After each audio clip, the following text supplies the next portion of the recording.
चले इस बीच बड़ी खबर भोपाल से। मध्य प्रदेश में जल्द हो सकता है मंत्रिमंडल का विस्तार। 1-2 दिन में शपथ होने की भी संभावना है। स्टेट गैरेज को गाड़ियां तैयार करने के निर्देश दिए गए हैं। सूत्रों के हवाले से यह खबर है 10 से 12 मंत्री शपथ ले सकते हैं। डिप्टी सीएम का पद सिंधिया के किसी करीबी को मिल सकता है, हमारे सूत्र ये बता रहे हैं। सिंधिया,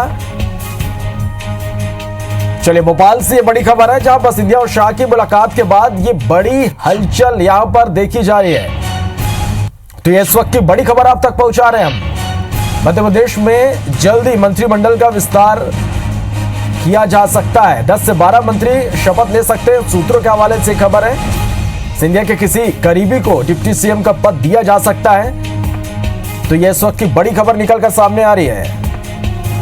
स्टेट गैरेज को गाड़ियां तैयार करने के निर्देश भी दे दिए गए हैं। सूत्रों के हवाले से यह बड़ी खबर है 10 से 12 मंत्री शपथ ले सकते हैं। चलिए हमारे सहयोगी सुधीर डंदोतिया इस वक्त इस खबर पर हमारे साथ सीधे भोपाल से जुड़े हैं। सुधीर, एक बड़ी हलचल मध्य प्रदेश में कैबिनेट का विस्तार जल्द हो सकता है, क्या कुछ जानकारियां निकलकर सामने आ रही है? देखिए श्रवण, बिल्कुल अगर बात किया तो ज्योतिरादित्य सिंधिया के केंद्रीय गृह मंत्री अमित शाह से मुलाकात के बाद में इन अटकलों को बल मिला है। हालांकि मध्य प्रदेश के राजनीतिक गलियारे में चूंकि इस समय कोरोना महामारी की बीमारी है, लिहाजा बीजेपी के अंदर खाने में कोई ज्यादा हलचल तो नहीं थी, पर लेकिन दिल्ली के अंदर जिस तरीके से हलचल तेजी से बढ़ी है, ज्योतिरादित्य सिंधिया की मुलाकात अमित शाह से हुई और उसके बाद में अब इस बात के कयास लगाए जा रहे हैं कि 1-2 दिन के अंदर यानी कि बहुत जल्द मध्य प्रदेश के अंदर मंत्रिमंडल का गठन कर दिया जाएगा। और इस बात की आवश्यकता मध्य प्रदेश के अंदर काफी समय से महसूस भी की जा रही थी। अकेले शिवराज सिंह चौहान है जो कि इस समय पूरी सरकार को चला रहे हैं, लिहाजा मंत्रिमंडल जो खासकर कोरोना के चलते जिन विभागों का मंत्री होना इस समय जरूरी माना जा रहा है, चाहे वो गृह विभाग हो या फिर स्वास्थ्य महकमे की बात की जाए, खाद्य आपूर्ति विभाग की बात की जाए, ये तमाम ऐसे विभाग हैं जिनके लिए मंत्री की जरूरत महसूस की जा रही है। और ऐसे में इस बात के संकेत मिलने लगे हैं कि जल्दी मंत्रिमंडल का गठन किया जाएगा। लिहाजा इस बारे में मुख्यमंत्री सचिवालय की ओर से स्टेट गैरेज में गाड़ियां तैयार करने के निर्देश मिले हैं। सूत्रों के हवाले से जो खबर है, जो सोर्स हमारे बताते हैं, और उसमें यह बात भी सामने निकल कर आ रही है कि पहली बार हो सकता है कि मध्य प्रदेश में जो बीजेपी की सरकार है उसमें डिप्टी सीएम के पद को भी दिया जाए।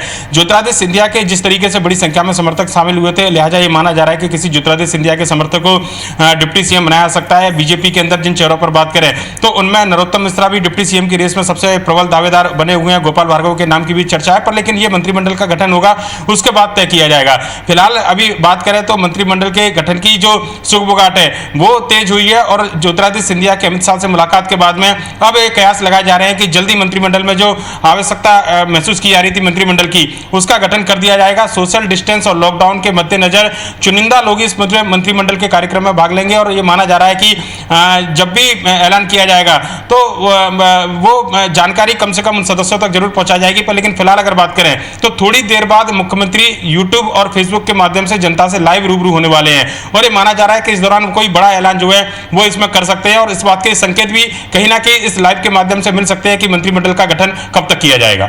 बिल्कुल सुधीर, जिस तरह से जानकारी मिल पा रही कि 10 से 12 चेहरे हो सकते हैं जिनको मंत्री पद की शपथ यहां पर दिलाई जा सकती है। ये चेहरे कौन से हो सकते हैं? क्या पुराने चेहरे हो सकते हैं, नए चेहरों को मौका मिलेगा? इस बारे में क्या किसी तरह की कोई जानकारी मिल पा रही है? देखिए बिल्कुल अगर बात करें तो टास्क फोर्स का गठन बीजेपी ने जो किया था, आज शाम को 4 बजे टास्क फोर्स की बैठक है और ये माना जा रहा है कि उसके दौरान भी हो सकता है कि इस बारे में चर्चा की जाए। पर लेकिन टास्क फोर्स के अंदर जिन सदस्यों को शामिल किया गया था वो मंत्रिमंडल के संभावित चेहरे बताए जा रहे हैं। जिस तरीके से बैठकें ली जा रही हैं, चाहे नरोत्तम मिश्रा हो, गोपाल भार्गव हो, ये वो तमाम सीनियर नेता हैं बीजेपी के जो पिछली सरकार में लंबे समय तक मंत्री रहे थे और उन विभागों की कई महत्वपूर्ण विभाग जो स्वास्थ्य विभाग या पंचायत विभाग उनकी जिम्मेदारी संभाली थी और उस विभाग से जुड़े हुए जो निर्णय थे वो इनकी सहमति के साथ में लिए गए थे। आज भी जब पंचायत को अध्यक्षों को अधिकार वापस देने की बात थी, उनको अगले कार्यकाल तक बढ़ाने की बात थी, तो गोपाल भार्गव को बुलाया गया था। लिहाजा आने वाले समय में मंत्रिमंडल का स्वरूप क्या होगा वो इन बैठकों के माध्यम से और टास्क फोर्स के सदस्यों के माध्यम से समझा जा सकता है। कोशिश इस बात की जा रही है कि कम से कम जो जरूरी विभाग है उनकी जिम्मेदारी उन मंत्रियों को दी जाए, लिहाजा उन चेहरों को शामिल किया जाए जो बीजेपी के लिए हमेशा संकट मोचक माने जाते हैं या फिर मुसीबत की घड़ी में या संकट की घड़ी में सरकार का साथ देने के लिए या सरकार को बांधने के लिए पूरी तरह सक्षम है। गोपाल भार्गव, नरोत्तम मिश्रा ये पहले मंत्रिमंडल में शामिल किए जाएंगे, इस बात की पूरी संभावना जताई जा रही है। वहीं सिंधिया समर्थकों की अगर बात करें तो उनमें तुलसी सिलावट, गोविंद सिंह राजपूत और प्रद्युम्न सिंह तोमर के नाम जो है वो चर्चा में आए हैं कि उनको पहले जो छोटा कैबिनेट जब भी गठन किया जाएगा तो उनको शामिल किया जाएगा। इसके अलावा कई अन्य चेहरों की अगर बात करें तो उनमें अरविंद भदौरिया, संजय पाठक, विश्वास सारंग के नाम भी चर्चा में है और ये माना जा रहा है कि जल्दी अगर गठन किया जाता है तो सरकार के लिए काफी ज्यादा मुफीद रहेगा, क्योंकि मध्य प्रदेश के अंदर कोरोना बिल्कुल सुधीर, और लगातार यह महसूस यहां पर की जा रही थी कि कोरोना के महामारी के इस युद्ध में मंत्रिमंडल का गठन यहां पर होना एक तरह से जरूरी भी माना जा रहा था ताकि इस लड़ाई को जीता जा सके। चलिए, आप हर एक हलचल पर नजर बना के रखिएगा, अपडेट आपसे लेंगे। शुक्रिया इस पूरी जानकारी के लिए।